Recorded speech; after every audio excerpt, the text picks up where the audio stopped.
Ay. Wagay. Prito. Ano lamayon, no? Lamayon. Luto tayo ng lamayon, guys. Ulam natin sa almusal. Good morning. Lamayo. Okay. Kapag gusto nyo kumain, ang gagawin nyo lang sa isda, biyakin nyo. Tapos, ibilad nyo. Lagyan nyo ng toyo. Ibabad nyo muna ng toyo, kalamansi, ano pa, suka. Yan.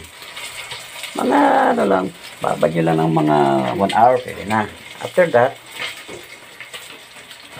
ibilad nyo na sa araw. Para masarap. Diba? Ganyan lang. Kasi ito, tayo mga Pilipino, ano tayo eh. Paborito natin ito eh. Dito tayo lumaki. Lahat ng Pilipino. Lalo sa mga probinsya, mga boss.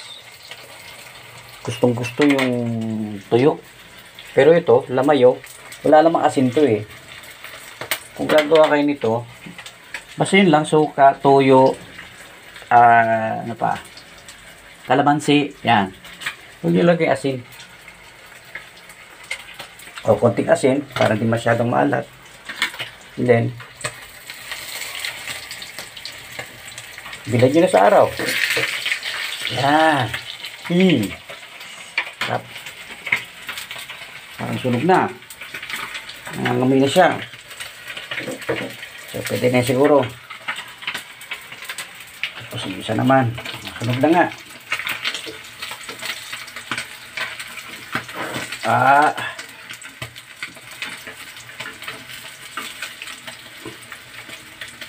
Guy!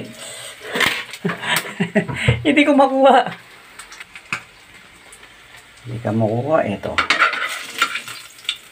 Yan. Sunog na siya eh. Sunog. Ganyan lang, kunti lang. Hindi naman masyadong sunog yan. Ganyan lang po pagluto nito. So, patak-patak para wala sa mantika. And then, yung isa naman. Yan. Nabali yung... Agoy! Ari po, matalsik. Nabali ito yun. Tingnan nyo oh. Ayusin natin. Ganyan lang naman. Tapos magtapos maluto, kain na. Nagugutom na ako. Nangangamoy ano ah. Buksan natin. Ayan, buksan natin. Buksan natin yung pintuan. Ayan. Para yung usok lalabas. Okay? Ayan.